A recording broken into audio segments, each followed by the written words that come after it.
Are you sure you're living right?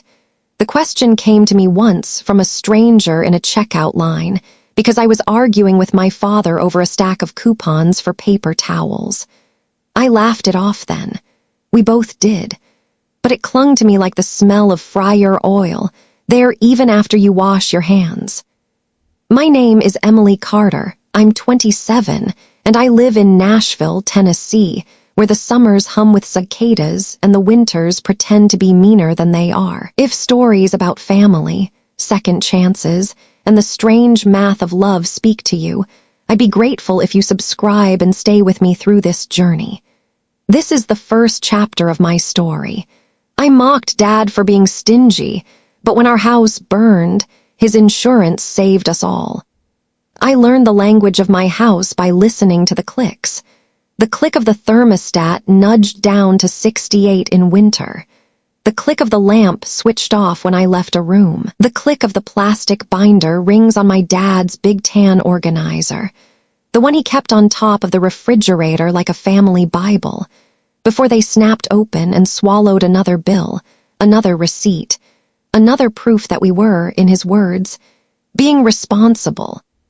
His name is Martin Carter, 63, a man whose gray hair refused to quit and whose hands carried the tired geography of calluses from holding tools too long and too often. He is not famous. He does not own a company. He never went to college. He is, however, the kind of man who will mend a hose with electrical tape and a prayer, just to stretch another season out of it. In the Carter house, nothing was ever broken if Dad could still fix it. Growing up in Nashville, the noise outside our door was always louder than the noise inside. Music from Broadway drifting miles on drunken air, the line of tourists angling for hot chicken, the open windows of cars thumping bass like heartbeats too close to the surface. Money in those neighborhoods had a sound. It jangled on bracelets, clicked on high heels, hissed from espresso machines. It was easy to believe you were missing out on something important if you weren't spending. Dad had a quiet way of reminding you not to. He'd leave yellow post-it notes with tiny lessons. On the bathroom mirror, faucet drip equals pennies a day equals dollars a month. On the fridge, leftovers are just tomorrow's gratitude. On the TV, read first. Sometimes he drew little smiley faces next to them, as if to say the rules were friendly. They didn't feel friendly to me. We didn't live badly. We lived carefully. There's a difference. The difference is 1,000 small choices you don't make.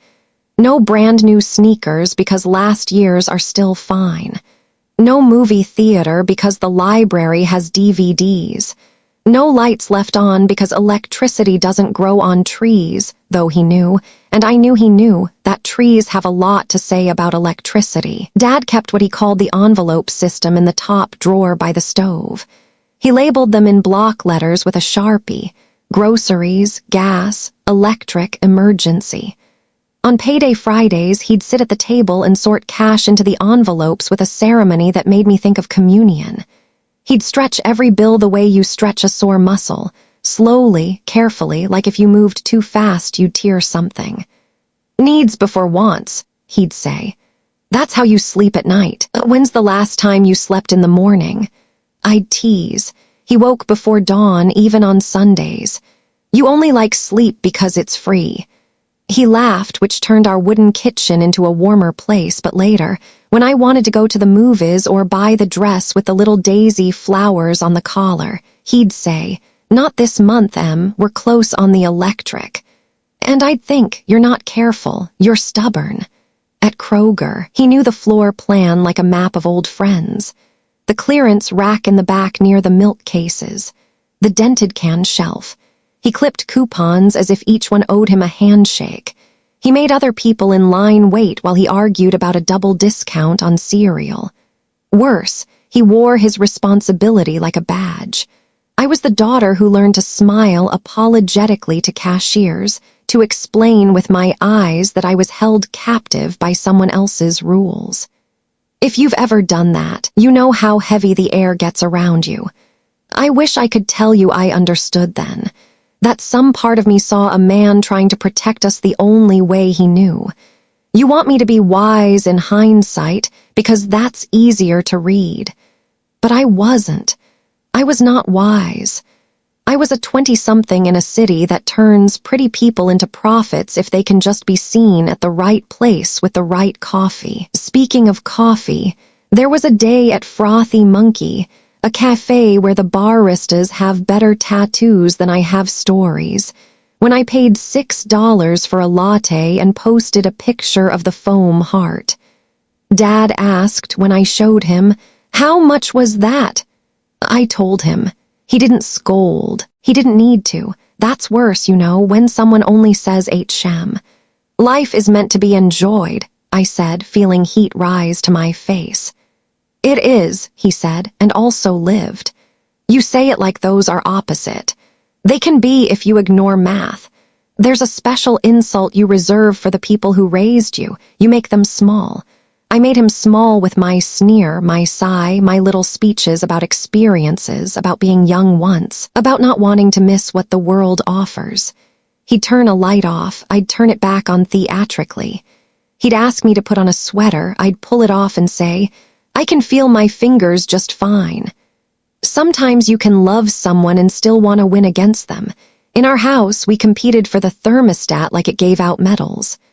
On payday, he kept to a ritual: bills, binder, envelopes. He'd sit at the table, the tan binder open, not a single sheet misaligned. The binder had tabs, house, car, health policies.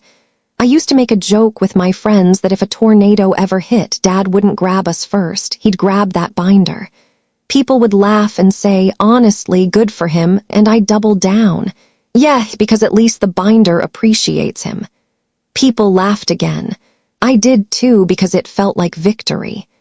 Here's something I learned later. Mockery is a cheap kind of armor. You wear it so you don't have to admit you're scared. He told me once why he was like this. We were on the porch, Nashville dusk laying its purple hands over us, and the air smelled like cut grass and barbecue and faraway thunderstorms. When I was your age, Dad said, I watched my parents lose our house because my dad got hurt and couldn't work, and your grandma didn't know how to read the bills. It happened fast. A month late turns into 2, 2 into 4. People don't knock with flowers when they come for your home. He didn't cry because he is a man who thinks tears are like salt. They fix some things and ruin others. We spent a summer living in a motel off the highway. It had a swimming pool with no water in it. That's how I learned to be careful.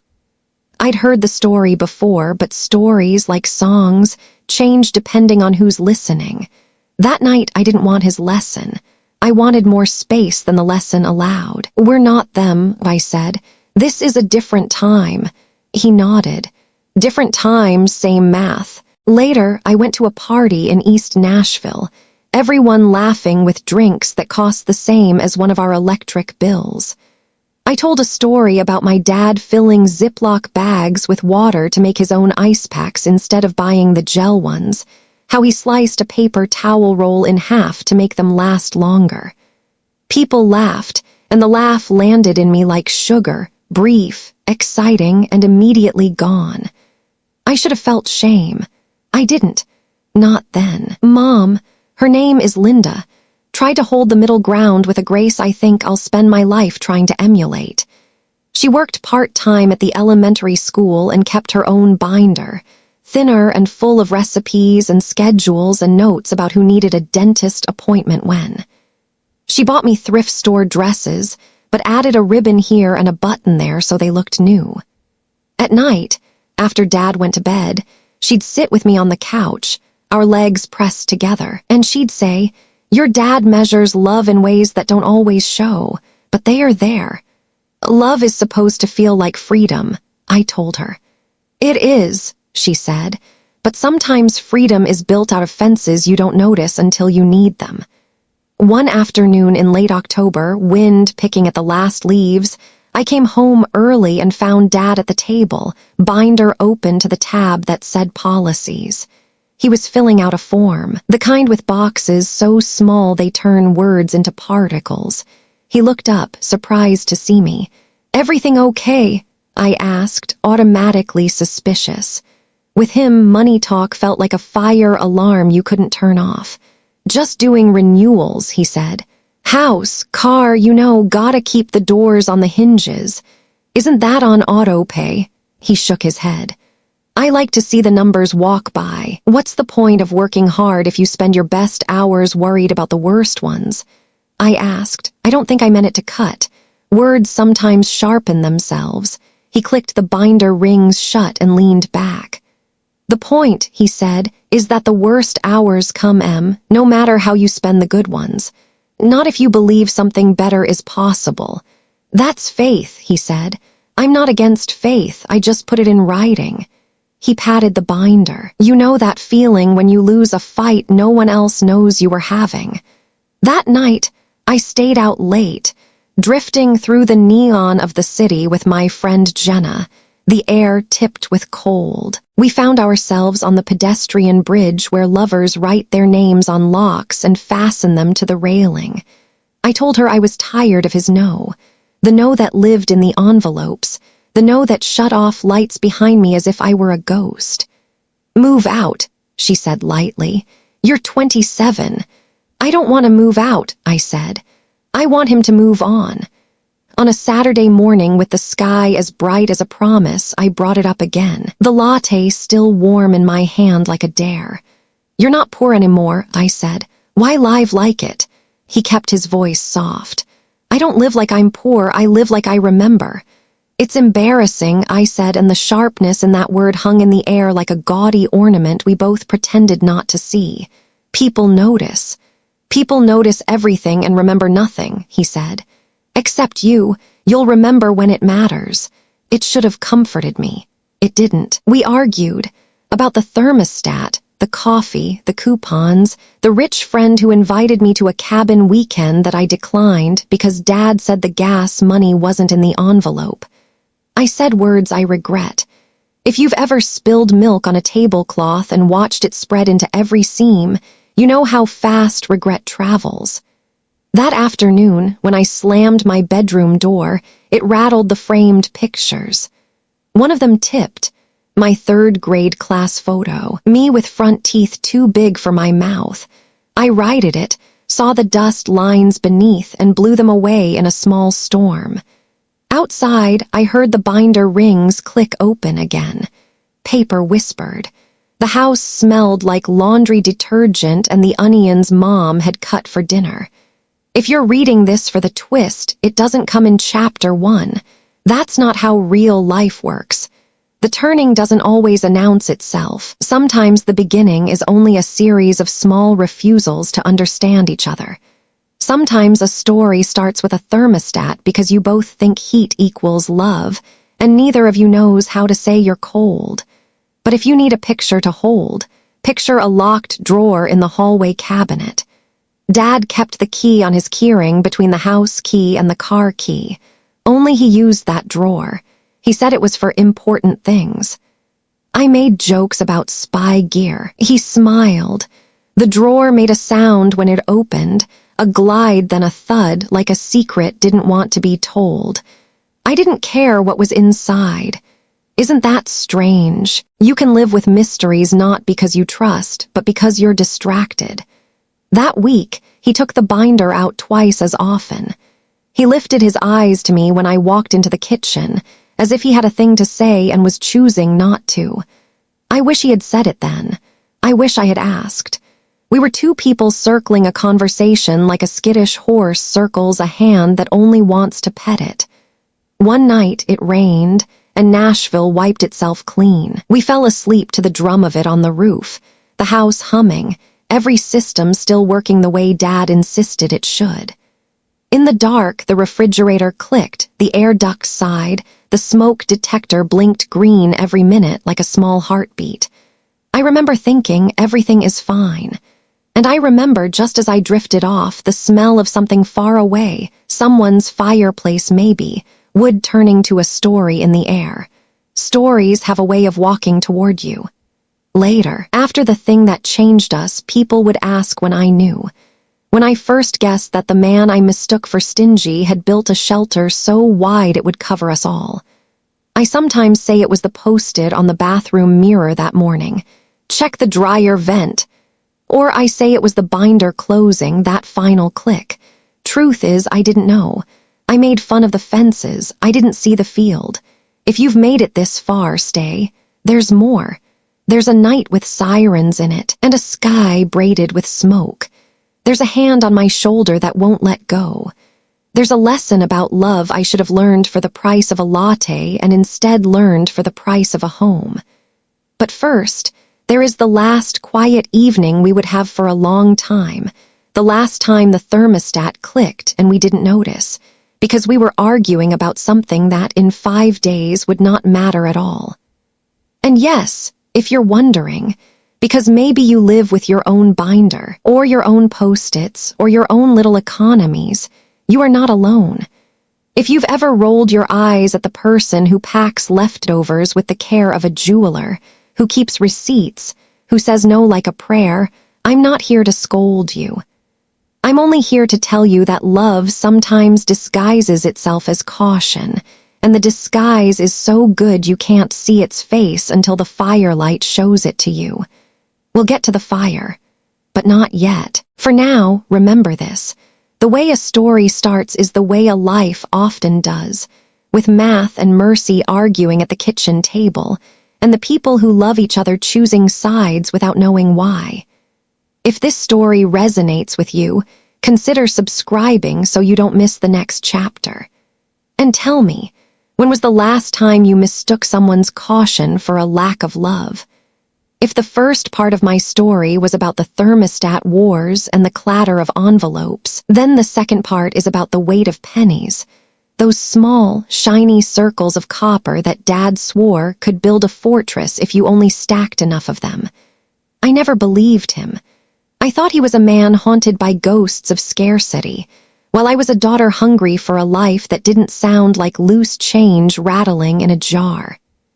When you grow up in Nashville, there's a rhythm in the air. Guitars from open bars, the stomp of cowboy boots on hardwood floors, laughter from the tourists who believe this city belongs to them for a night. It's easy to confuse that rhythm for freedom. I mistook it for the sound of living. My father mistook it for the sound of danger. In our house, the rhythm was quieter. The hum of an ancient refrigerator, the creak of wood under his boots, the occasional sigh of my mother keeping peace where none seemed possible. Dad grew up on the edge of Knoxville, the youngest of 5. He told me once that his first bed was a couch cushion on the floor. The family didn't have insurance, they didn't have savings. When his father slipped on a roofing job and shattered his leg, the paychecks stopped. Bills stacked like firewood no one could burn. Within months, the Carters lost the house. We lived in a motel that charged by the week. He told me, his voice flat like the telling had worn the edges off the memory. I'd walk past kids with lunch boxes and think they looked like kings. I never wanted to hear that story. To me, it sounded like a fairy tale turned sour, one that belonged to another century. That's not my life, I'd tell myself. I had Wi-Fi and a smartphone, friends who invited me to coffee shops where people wrote screenplays, and I thought resilience meant buying experiences with credit cards. My father thought resilience meant saving pennies in a jar labeled emergency, a jar so heavy it could have doubled as a weapon. When I was little, he'd take me with him to the hardware store. He'd run his fingers over screws and nails like a priest touching rosary beads. "A good screw can outlive the wood it holds," he'd say. At the checkout, he'd pay with cash, counting each bill as if they were soldiers he was sending into battle. I'd tug at his sleeve, asking for a pack of gum or a shiny toy from the aisle. Sometimes he'd say yes, but mostly he'd say, "We'll get it next time." Next time became a phrase that shadowed my childhood. By the time I was a teenager, next time felt like a prison sentence. I watched my friends get cars for their birthdays, while I drove the same faded sedan Dad had rebuilt from junkyard parts. I rolled my eyes at his lectures about depreciation and compound interest. He told me, "The first dollar you save is the only one you can't replace." I snapped back. "The first dollar you spend is the only one you actually enjoy." Mom would step in, reminding us that love was hiding underneath our arguments, but it felt like love was the one thing we kept misplacing. College didn't help. I went to Belmont University, where kids wore branded sweatshirts and posted pictures from spring break trips I couldn't afford. I worked part-time, but the shame of coming home to my father's coupons gnawed at me. At night in my dorm, I'd imagine a different version of him, one who surprised me with plane tickets, who said, "Don't worry about money, Em, just go." Instead, he sent care packages with thrift store sweaters and ramen noodles, tucked inside with a note. "Proud of you. Remember to keep receipts." I laughed with my roommates about the receipts. They laughed too, but when the room was quiet, guilt crept in like a draft under the door. Our fights grew sharper after graduation. I moved back home to save money, which felt like irony sharp enough to cut skin. Dad's binder ruled the kitchen table, his envelopes dictating the shape of our weeks. I wanted freedom, but freedom costs money, and money was the one thing he never let go of. "We're not poor anymore," I told him once, my voice cracking with frustration. "Why do we live like we are?" He looked at me then with eyes that held both love and warning. "Because poor is something that waits in the shadows. You don't see it until it's sitting at your table." The more he tightened, the more I pulled. I started mocking him openly. When friends came over, I'd imitate his way of flipping light switches, his habit of rinsing out plastic bags to reuse them. I told stories about how he unplugged appliances to save a nickel on electricity. My friends laughed, and their laughter felt like relief, like I wasn't the only one trapped under his rules. But later, alone in my room, I felt the sting of betrayal, the knowledge that I had traded respect for a moment of belonging. One evening, Mom made meatloaf, her peace offering on plates.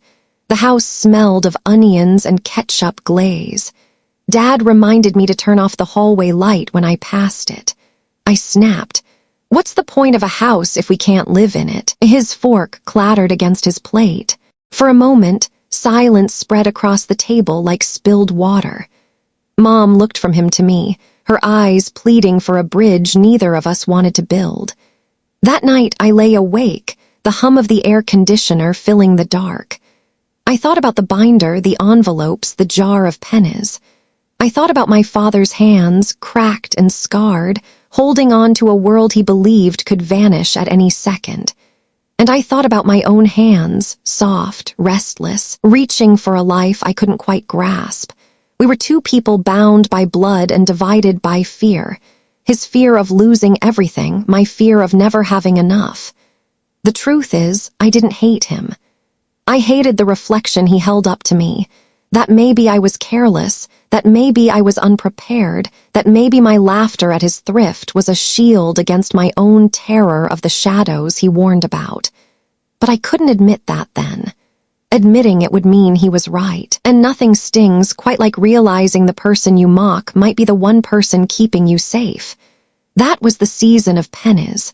Every argument, every slammed door, every whispered apology that never left my lips, it all stacked, coin by coin, into a weight I carried without knowing it.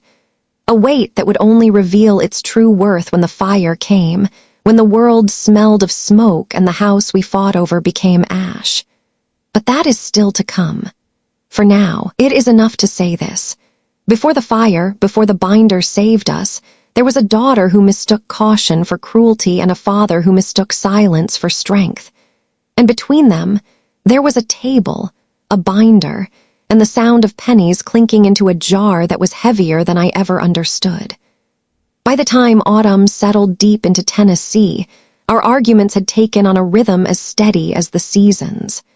The leaves turned red and brittle, The air carried the promise of frost, and still Dad and I clashed like two notes in a song that refused to harmonize. What had started with thermostats and pennies was now about dignity, pride, and the aching need each of us had to be seen. It began with laughter, the cruel kind. I didn't mean it that way at first. I only wanted to feel like my world was bigger than the walls of our frugal home. My friends invited me out more often. Bonfires in backyards, late-night drives past Broadway, thrift shop hunts that ended with cocktails in dimly lit bars. In those spaces, people told stories to entertain, and I learned quickly that the easiest punchline was my father. "Your dad really reuses aluminum foil," someone asked once, half disbelieving. "Not just foil," I said, exaggerating the truth until it bent into caricature. "He rinses out plastic forks too, says they don't break until they break." Laughter, warm, intoxicating like whiskey spreading through veins. And I laughed too because in that moment, it felt like belonging. But laughter leaves an echo, and when I came home to find him carefully folding that same piece of foil, smoothing the creases with calloused fingers, the echo turned sharp. It pierced the room, though he didn't know the joke had already left the house. He wasn't oblivious. My father saw things he didn't always name. One evening he asked casually, "Your friends think I'm strange, don't they?" I froze. "Why would you say that?" He shrugged, not meeting my eyes. "People laugh at what they don't understand. I'm used to it." I should have told him then. I should have confessed that it was me, not them, who had carried his habits like offerings to the altar of my insecurity. But shame has a way of sealing your throat. I muttered something about people not caring that much, and he let it go, or at least he pretended to. Inside, though, the distance between us grew. I began to believe he was small-minded, and he began to suspect that I was drifting beyond the reach of his voice. Our conversations were punctuated by sighs. Meals were eaten in silence, the scrape of forks louder than words. Mom tried to fill the gap with gentle chatter, but even her warmth couldn't bridge the canyon. The worst moment came one Saturday. I'd been invited to a friend's cabin in Gatlinburg for the weekend. The thought of crisp mountain air, of fireside laughter, of escape, thrilled me. But when I asked Dad for help with gas money, his face tightened. "We don't have room for that this month. It's just a little," I argued. "You can't spare $20. "It's not about sparing," he said, voice firm. "It's about priorities." And something in me snapped. Priorities? You act like enjoying life is a sin. You act like money is the only thing that matters. Maybe that's why you've never gotten anywhere. The words spilled out before I could stop them, sharp as shattered glass. Mom gasped. Dad's jaw clenched, but he didn't answer. He simply stood, gathered his binder, and walked out to the porch. The screen door closed with a finality that felt like a verdict. I sat there, trembling, hating the silence that followed. My anger was real, but beneath it pulsed something uglier. Fear. Fear that he was right. Fear that my life, built on borrowed moments and swiped credit cards, had no foundation. Fear that the man I mocked might actually understand something I was too stubborn to see. The next week, I doubled down. Pride wouldn't let me apologize. Instead, I performed my independence louder, buying the latte, posting pictures of nights out, pretending his no had no power over me. But every time I came home, the sight of his binder on the table mocked me in return. It sat there like an unspoken challenge, thick with receipts and policies and plans I refused to acknowledge. At work, I found myself watching coworkers talk about mortgages, insurance, savings, words that belonged to grown-ups, words I avoided.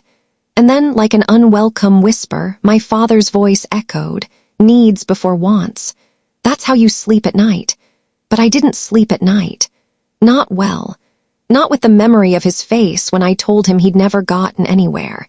It haunted me in the quiet hours when the city's neon faded and all that remained was the hum of the refrigerator and the faint rustle of papers in the binder I pretended not to respect. The mockery became a mask, when I wore too tightly. To my friends, I was the daughter of the stingy man, the one with stories that made them laugh. To myself, I was the girl trying to outrun a lesson she didn't want to learn. To my father, I was still his daughter, though I couldn't see the patience beneath his silence. He never raised his voice, never threw my words back at me. He simply kept the binder close, the envelopes neat, the pennies stacking, waiting for a day when I would understand. That day had not come yet. What had come instead was an autumn thick with tension, a household where laughter was an echo of cruelty rather than joy, and a daughter too proud to admit she was the one who had mistaken caution for weakness. We stood on opposite sides of the same table, each convinced the other was blind. And somewhere, beneath the roof that creaked with the weight of our stubbornness, a fuse was waiting to spark. The house still smelled of laundry detergent and Mom's cooking, but already the air carried the faintest scent of smoke, as if the future was whispering its arrival. The night it happened began like any other, which is how nights like that prefer to arrive. Mom had made chicken soup, the kind that smelled of thyme and garlic and home. Dad sorted the envelopes at the table while the TV hummed with weather chatter about a dry, cold front. I scrolled through my phone, half listening, half dreaming of being anywhere else. Nothing about that evening announced catastrophe, but catastrophe rarely knocks, it barges in. Around 10, Dad did his rounds, his gentle patrol of our little universe. He checked the back door, the stove, the dryer vent. He ran his palm along the baseboard heaters like a man greeting old friends. "Sleep easy," he said to no one in particular, meaning all of us. I rolled my eyes, because 27-year-olds are very brave before midnight. He paused at my doorway. "Don't forget your space heater," he said. "Turn it off." "It's barely on," I said, tugging the blanket higher, Netflix painting the room in soft electric light. "Barely is still on," he said, and smiled the small smile he used when he didn't want to turn a note into a fight. At 11, the house settled. The fridge hummed. Pipes clicked. Mom's soft snore rose and fell. The binder, tan, square-shouldered, insistent, sat on the top of the refrigerator like a sentry. I remember thinking, as sleep crept in, that the house felt particularly safe that night, as if safety were a quilt you could pull over your head. It is a dangerous thing to mistake habit for immunity. I woke to a smell. It was the faintest thread at first, something that didn't belong, wood, maybe, or wires. My eyes opened into a darkness that felt heavier than usual, as if the room had grown lungs and decided to exhale slowly on me. Then the smoke detector shattered the night, one shrill, heartbreaking scream after another, and the world narrowed to the sound and the smell and the sudden chemical taste on my tongue. "Emily, out, now!" Dad's voice roared down the hallway, more forceful than I'd ever heard. The door to my room flung open, his silhouette framed by a bloom of smoke. His eyes were wild but steady. "Shoes, phone, jacket, don't stop for anything." Training I never knew I had took over. I dropped to my knees because the air above my head seethed black. I yanked on sneakers with fumbling fingers, grabbed my coat, shoved my phone into my pocket. When I reached for the jewelry dish on my dresser, his voice cut through. "Leave it!" In the hallway, heat pressed against us like a living thing. The smoke was thicker here, the ceiling already smeared with dark fingers. Mom stumbled out of the bedroom coughing, a blanket around her shoulders. Dad wrapped an arm around her and pointed us toward the back door. "Low and fast," he said, hand on the wall. He spoke like a coach, one command at a time, never letting panic take the play. We passed the bathroom, and through the haze, a post-it on the mirror glowed neon yellow, "Check the dryer vent." I didn't know then how close those words would land. The kitchen was a tunnel. The smoke detector on the ceiling beat time like a terrible metronome. I reached for the light switch out of habit. Dad slapped my hand away. "No switches," he said, and twisted the deadbolt with practiced fingers, kicking the door open with a move I'd never seen him use. A wind of cold air rushed in. We spilled into the backyard, the night suddenly too clean, too cold, too bright with stars that shouldn't have been watching. For a moment, I thought we were safe. Then I looked back. Through the window, orange bloomed like a terrible dawn. The kitchen curtains flashed bright, and the sound that came next will never leave me, the pop and sigh of flame finding something it could eat. Behind that sound came another, the cry of wood surrendering, a crack that ran down the spine of the house like a broken promise. "Call 911, Dad said. He coughed, one hand over his mouth, eyes streaming. I fumbled with my phone, hands shaking so badly I could barely tap the numbers. The operator's voice was steady, soft. "Is everyone out? Are there pets?" She spoke in boxes. I answered in fragments. Address, smoke, flames, 3 people, no pets, back door, neighbors. "We've dispatched units," she said. "Stay outside, do not re-enter." Dad was already moving. He looked at the kitchen window, then at the porch, then at the house like a man reading a map he didn't want to follow. "Martin," Mom said, voice cracking. "Don't." "The binder," he said. "It's on the fridge." Of course it was the binder, of course. I opened my mouth to stop him, and then I imagined the months ahead without it. No policies, no proof, no numbers, no plan. It would be losing the house twice. 2 minutes, he told me, as if time were a door he could simply pass through and back again. He shrugged out of his jacket, soaked it in the rain barrel, wrapped it around his head and shoulders. He grabbed the garden hose, turned the spigot, and sent a thin, hissing arc of water across the back doorway until the stream sputtered into steam. "Dad, stay here," he said, and disappeared into the smoke. There are seconds in a life that stretch so long they become their own rooms. I stood in one of those rooms then, watching our kitchen pulse like a furnace, listening to Mom sob and pray in a loop. The air outside bit my lungs, the air inside tried to eat them.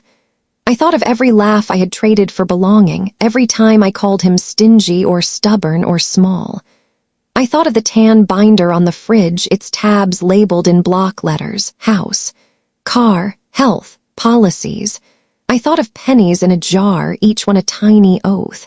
He came back. He burst through the back door, drenched and coughing, the binder clutched to his chest. The front of his shirt was singed, his hair peppered with ash. His eyes were red but fierce. He shoved the binder into my arms like a relay baton. "Hold this," he rasped. "We're okay." The sirens announced themselves long before the trucks arrived, wails threading the night, growing wider, louder, until red-blue light splashed over the yard. 2 engines roared onto our street, then an ambulance, then a battalion chief's SUV. Firefighters moved like practiced choreography, hydrant, hose, vent, entry. One of them, helmet bright with reflective tape, took one look at Dad and steered him by the elbow toward the curb. "You're done, sir," he said, not unkindly. The incident commander asked questions in that clipped calm I have learned to trust.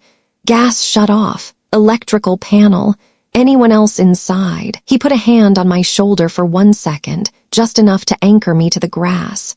"You did the right thing getting out," he said. "Stay here." The right thing felt like failure. From the street, our house looked like a mouth full of smoke. They ran a line through the front door. Another team went to the roof to cut a ventilation hole, and a column of dark air blew out as if the house had been holding its breath. Someone stretched a tape across the yard to keep neighbors back. Our world shrank to the curb, the blankets they draped over our shoulders, the binder in my lap leaving a rectangle of weight. "Cause," I heard a firefighter say to another. "Back corner near the laundry," the other answered. "We'll know more when it's out." The laundry, the posted on the bathroom mirror, "Check the dryer vent." Guilt is a heat all its own. It flared inside me with a ferocity that matched the flames. I pictured lint packed tight in the duct, months of soft, gray negligence waiting for a spark. Dad had preached maintenance like a religion. I had rolled my eyes like a heretic. The fire fought back. It always does. But water and training and the stubbornness of people who run toward what the rest of us flee finally pinned it down. By 3 a.m., the roar had quieted to a hiss, and the house stood black-boned and sorry for itself. Steam rose from the roof in spectral sheets.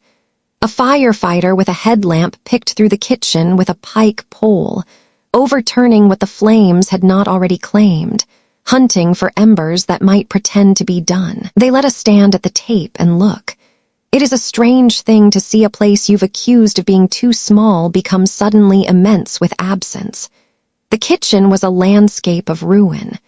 The table we had fought across was gone, a charred outline on a floor that no longer held the idea of dinner.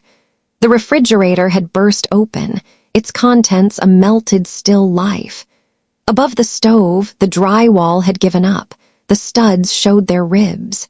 In the corner, on top of the refrigerator, a clean rectangle marked the spot where the binder had been, an absence like a photograph. The battalion chief walked over, his face gray with ash and empathy. "We're calling it accidental," he said. "Looks like a dryer vent that hadn't been cleaned. It happens fast. I'm sorry." Dad nodded once, the way a man nods when a verdict matches what he already knew. He didn't look at me, I didn't look at him. There would be time for the soft violence of "I told you so." He wasn't that kind of man, and I was suddenly not that kind of daughter. They wrapped Dad's hand in gauze where he'd scraped it on the doorframe. A paramedic checked his lungs, listened too long, and decided he was lucky. Mom shivered and cried into a blanket that smelled like detergent and truck diesel. I kept my hands on the binder because I had to touch something that made sense. When the flames are out, a different kind of work begins. A Red Cross volunteer appeared with clipboards and kindness. A neighbor, Mrs. Green from 2 doors down, pressed a bag of toiletries into Mom's hands. Mr. Alvarez, who always waved from his porch, offered coffee from a thermos and said, "My casa," with a nod toward his house. You find out at 3 in the morning who you live among. We chose the shelter because Dad said it was better to stay near the work. It was set up in a high school gym, cots in rows, fluorescent lights that refused to dim. The air held the tang of bleach and the tinny echo of too much space. The Red Cross gave us hygiene kits and granola bars, and a volunteer named Sarah talked to us as if we're made of glass. She wrote down words I'd never cared to know: ALE, additional living expense; ACV, actual cash value; RCV, replacement cost value. She looked at Dad's binder with reverence. "You're ahead of most," she said. "This will go faster." Faster turned out to be a relative term. Morning bled into afternoon while forms invented new forms, and I watched my father move through them the way he moved through hardware aisles. Deliberate, patient, competent. He had policy numbers memorized. He had dates. He had photos from last year's walkthrough with the agent. He had a copy of the writer for Mom's wedding ring, the one I'd almost grabbed from my dresser. He had receipts. He had, it seemed, a map for a landscape I didn't even know existed. Whenever an adjuster asked a question, Dad answered without the defensive edge I had expected. He did not apologize for the fire. He did not perform guilt. He treated the loss like a storm you couldn't argue with. "We'll document," he kept saying. "We'll replace what can be replaced." He looked at me then just once. "We'll remember what can't." Between phone calls, I walked outside because the gym air felt borrowed. I stood under a sky that had the audacity to be clear and cold and perfect. My phone buzzed with messages: Jenna, coworkers, neighbors, numbers I didn't recognize. A local reporter asked for a quote. I didn't answer any of them. I scrolled back instead through months of posts. The latte art, the parties, the jokes about my dad's binder and envelopes and foil. The sour taste rose in my mouth. I started deleting. It didn't feel like penance. It felt like washing my hands. Back inside, I found Dad sketching our kitchen on a sheet of graph paper, labeling cabinets and appliances for the loss list. He drew a little square where the binder had sat, then crossed it out because the binder was here now, safe. Inventory, he said without looking up. We'll need to list everything. He handed me a page. You take your room, write down what you can remember, don't rush.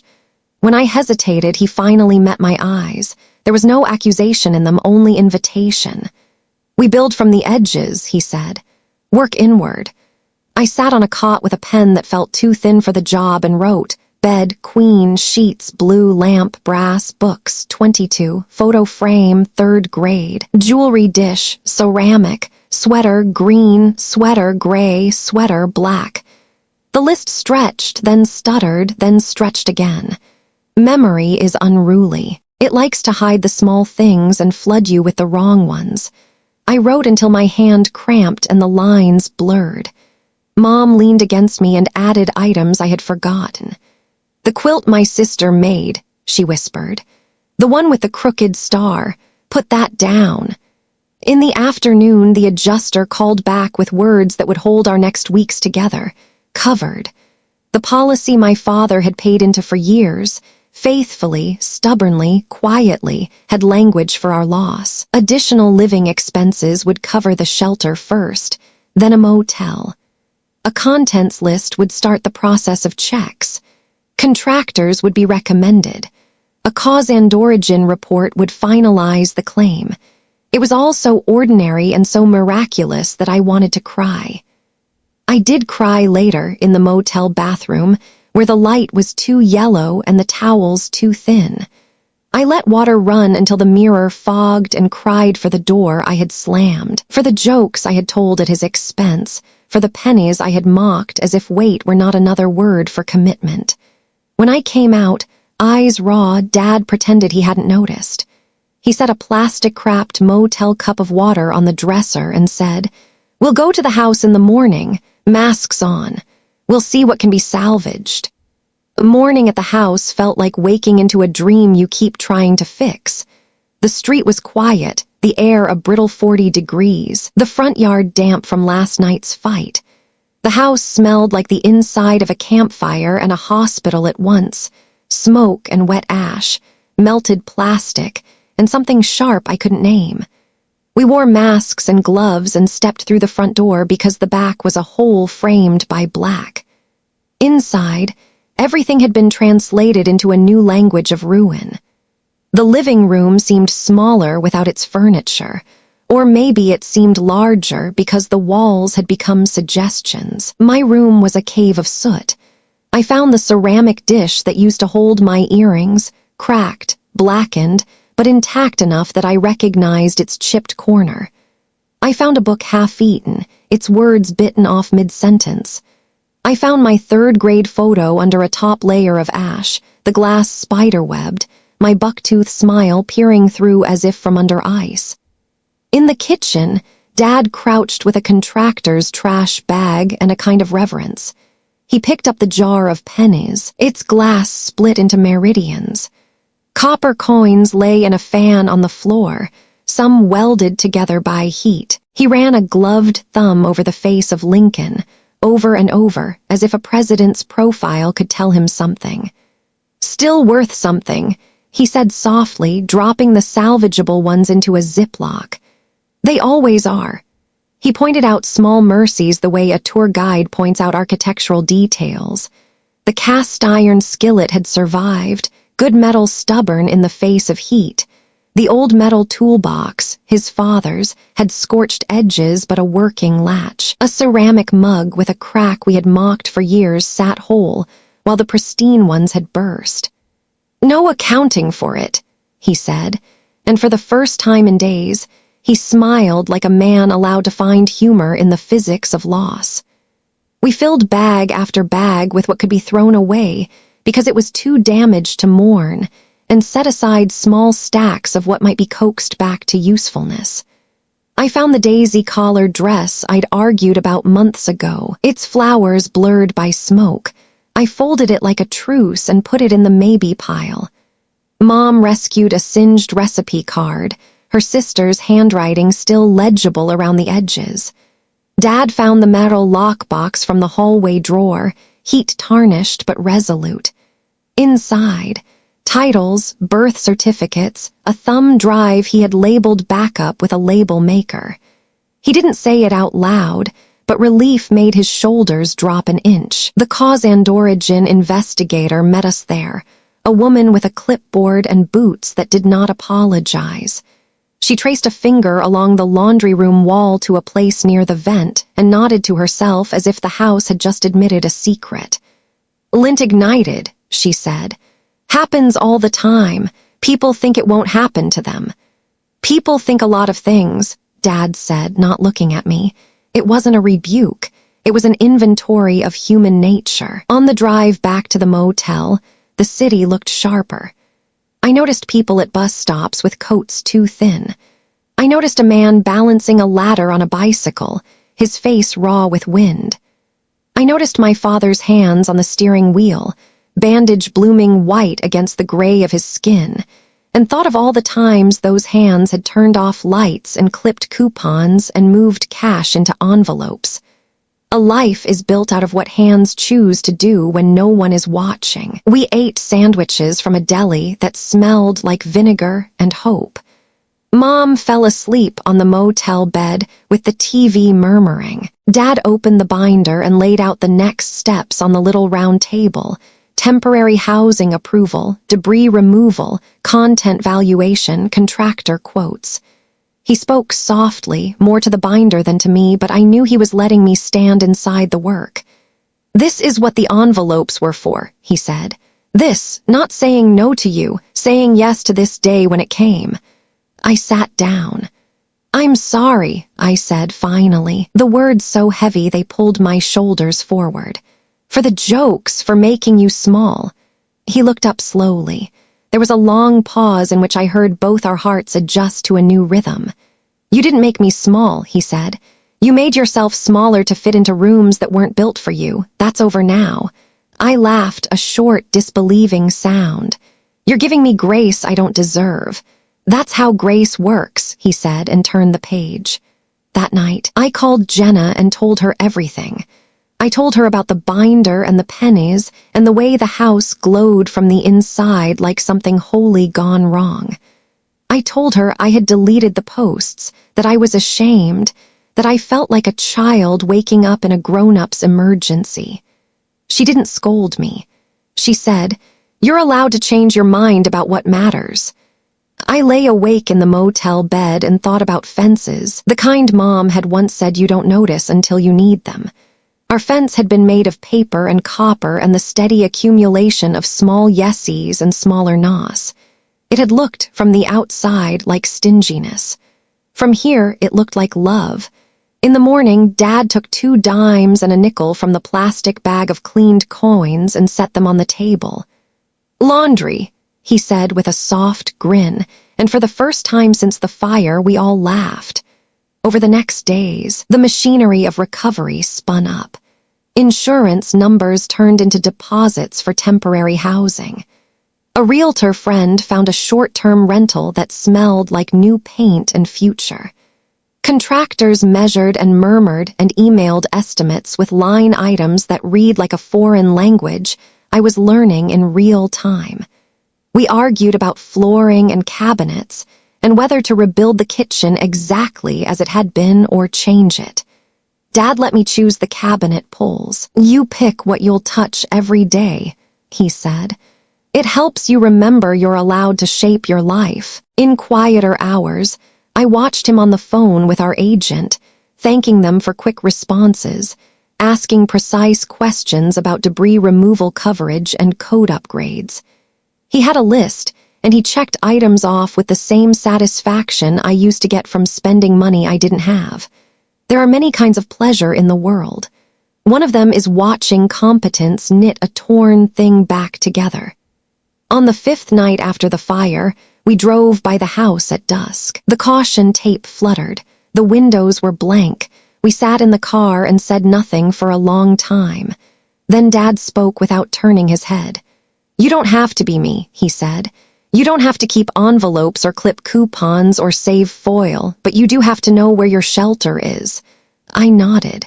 I do, I said. I know now. If Chapter 1 was about the noise we mistook for living, and Chapter 2 about the weight of pennies, and Chapter 3 about the echo of laughter, then this chapter is about the sound of water on flame, and the way paper can hold up a roof if you write on it long enough. It is about a man who went back into fire for a binder and a daughter who finally understood that the thing she mocked was the thing that would carry her to the other side. We were not out of the woods. Claims would be challenged. Delays would crawl. There would be days I wanted our old chipped mugs more than the promise of new ones. But the work had begun. The world had burned and not ended. And somewhere under the ash, a jar of pennies had taught me how to measure love. I didn't know it then, but Chapter 5 would open the drawer I'd ignored for years and show me what else my father had been paying, and how much of himself he had tucked into the margins of the life he built for us. For now, there was hot water in a motel shower and a father's voice saying we're okay like it could make it so, and astonishingly did. Morning light in the motel was pale and unforgiving.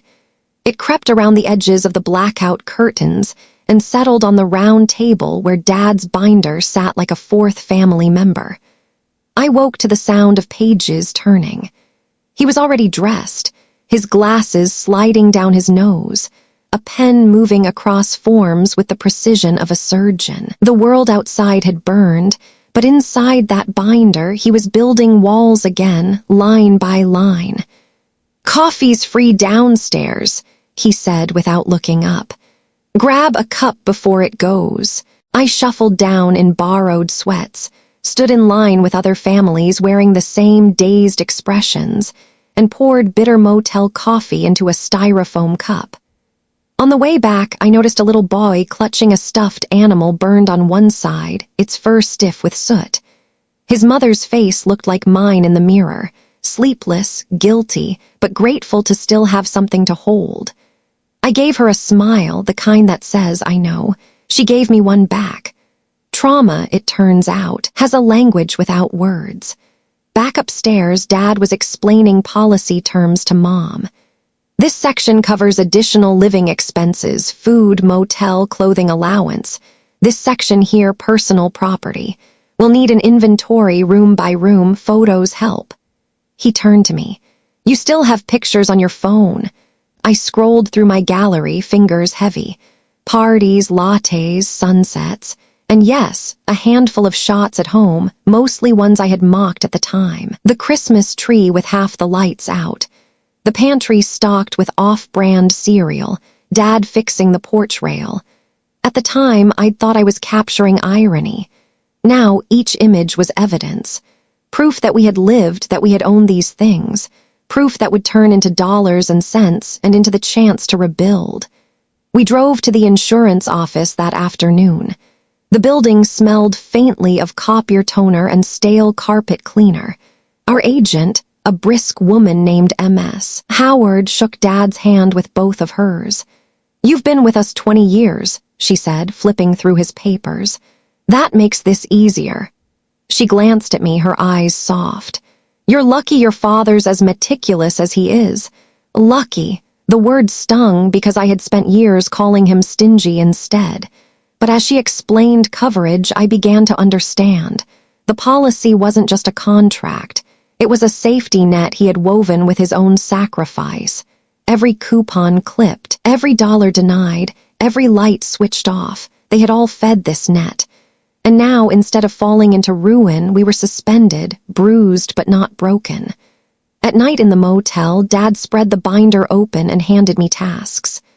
"Make a list of your clothes," he said. "Be detailed, brand, color, size, they'll ask." I wrote until my hand cramped, surprised by how many things I had owned and how few I had truly valued. When I faltered, he reminded me, "It's not about what they were worth to the world. It's about what they cost to replace.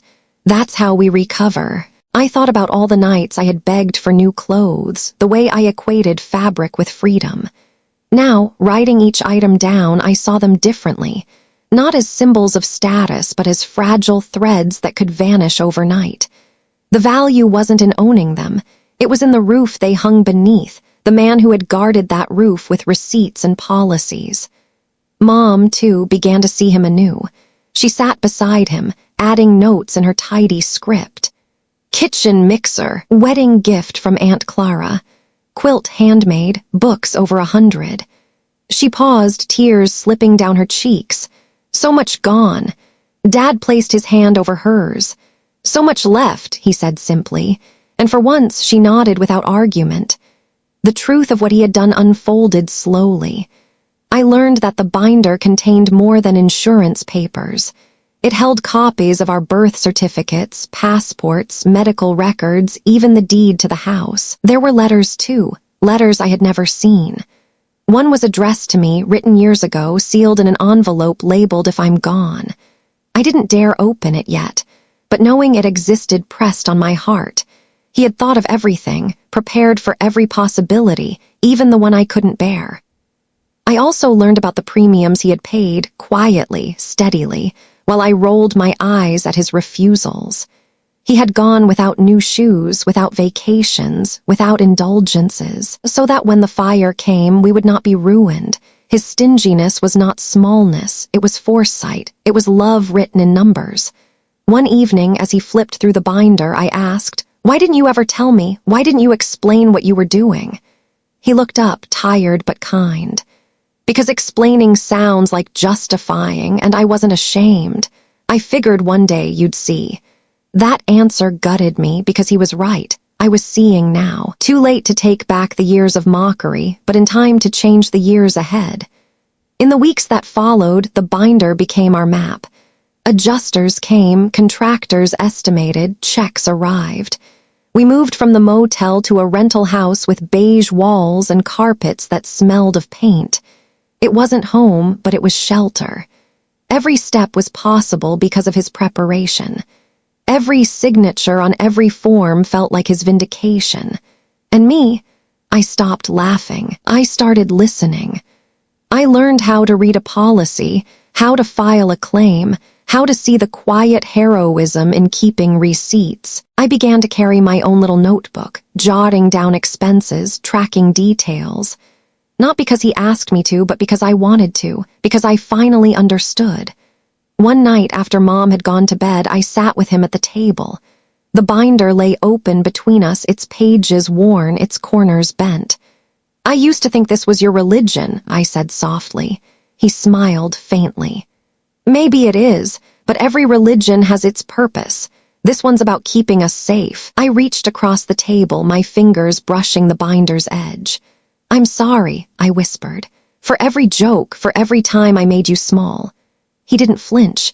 He only said, "You were young, now you're learning." Then, after a pause, he added, "That's all I ever wanted."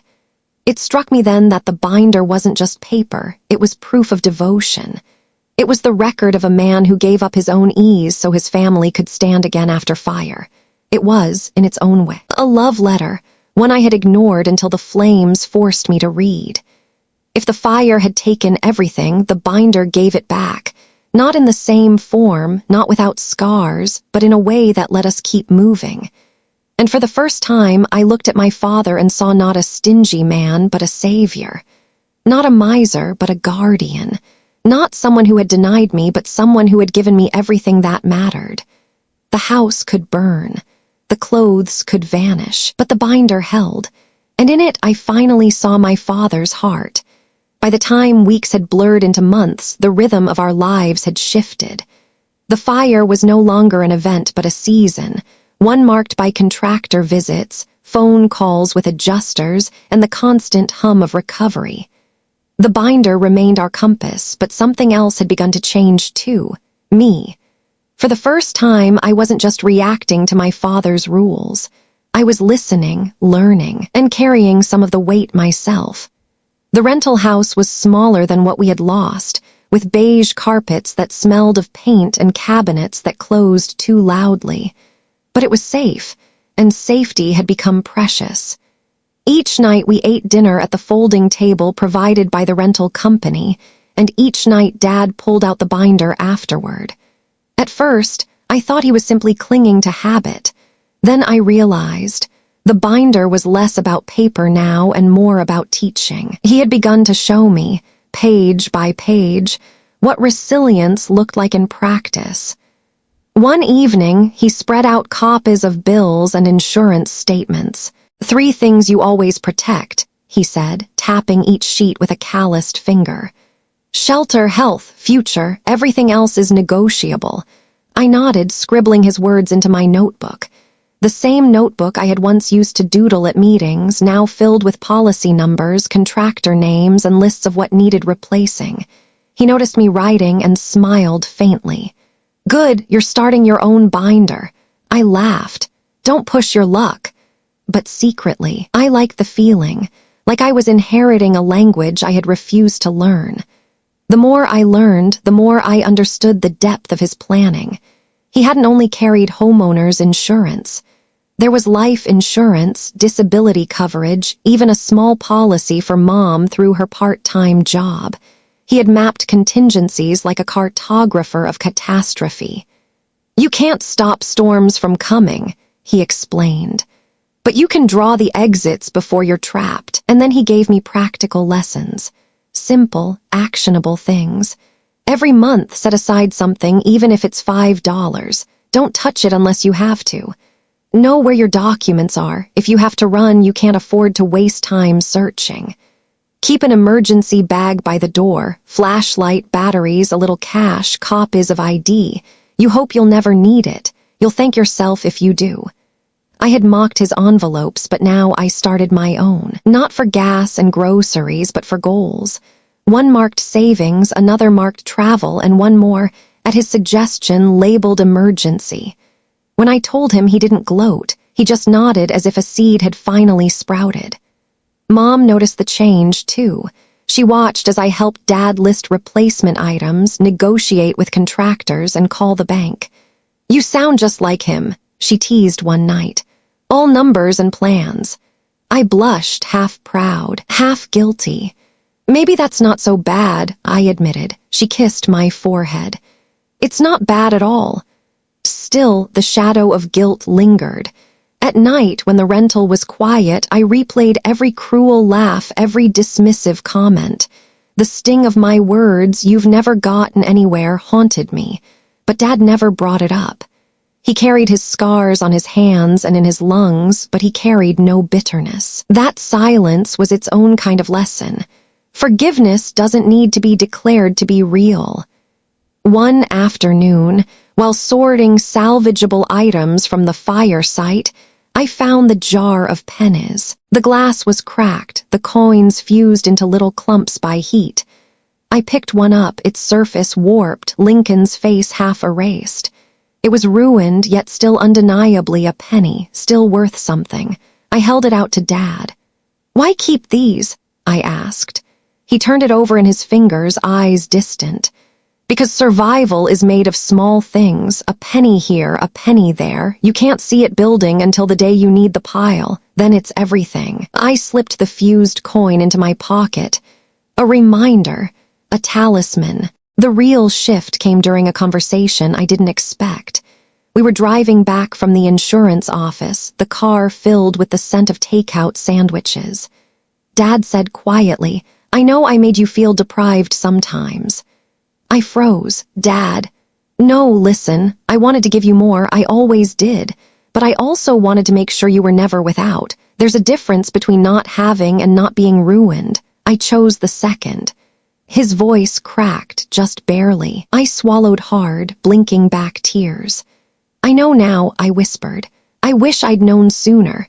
He glanced at me, eyes soft. "Sooner doesn't matter, you know now, that's enough." From then on, I carried his lessons not as burdens, but as gifts. I found myself repeating them to friends without realizing it. When Jenna complained about living paycheck to paycheck, I heard my father's voice come out of my mouth.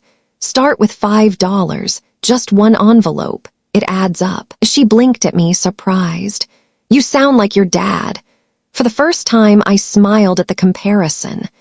In the months that followed, as contractors rebuilt walls and laid new flooring, I rebuilt my view of him. He wasn't a miser. He was a builder.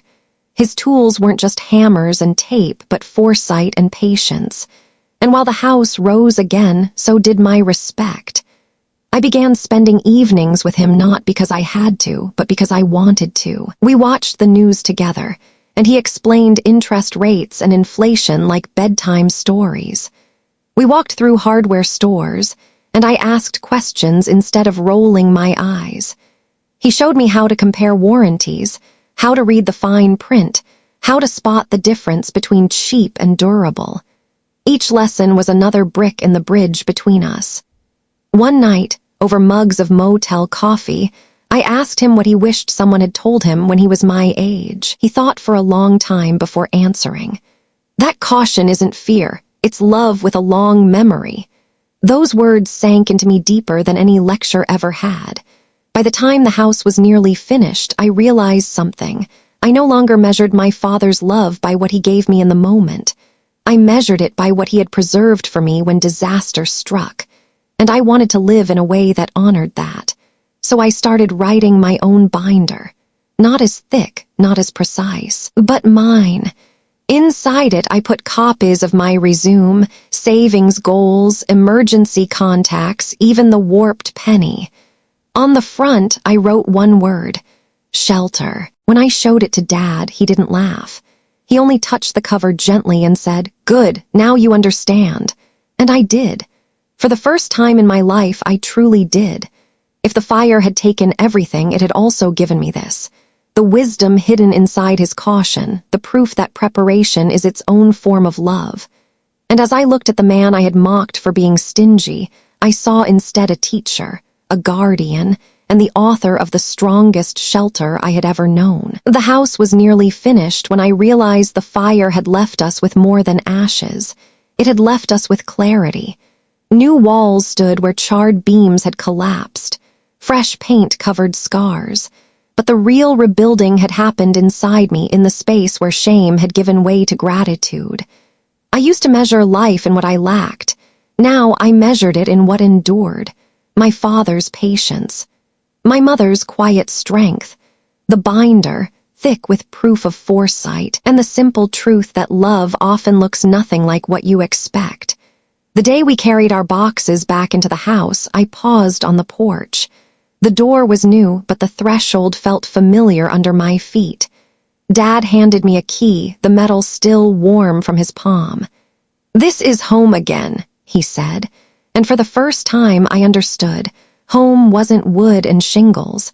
It was the choices someone made to keep you safe. We placed furniture where memories used to be. We hung curtains, framed photographs, set the jar of warped pennies on a shelf like an artifact. Not because it was valuable, but because it was true. Proof that even ruined things can hold meaning. That night, sitting around our own table once more, we didn't talk about loss. We talked about what we had learned. Mom said she was grateful for neighbors who had shown up at 3 in the morning with coffee and blankets. I said I was grateful for second chances. And Dad, with a small smile, said he was grateful for the binder, but more grateful that we had each other to come home to. I looked at him then, at the man I had mocked for being stingy, and I saw not stinginess but strength. Not denial but devotion. Every coupon, every envelope, every careful choice had been an act of love that kept us from ruin. And I whispered to myself the lesson I would carry forward. Caution is not the enemy of joy. It is the guardrail that lets joy last. As I share this story with you, I know many of you have your own binders, whether of paper or memory, or simply habits you don't yet appreciate. Maybe you've laughed at someone for being too cautious. Maybe you've been that cautious person mocked by others. Wherever you stand, I hope you see now that love can wear many disguises. Sometimes it looks like sacrifice. Sometimes it looks like pennies in a jar. And sometimes it looks like a man who walks back into fire for a binder. If you've stayed with me through this journey, thank you. Your time is precious, and I'm grateful you chose to spend it here. I wish you health, resilience, and the kind of family ties that hold strong no matter what burns around you. Cherish your loved ones. Build your shelter. And if this story has touched you, I'd be honored if you would stay connected. Subscribe, share, or simply carry the lesson forward in your own life. Because in the end, what remains is not the house, not the binder, not even the pennies. What remains is love, and the way it saves us again and again.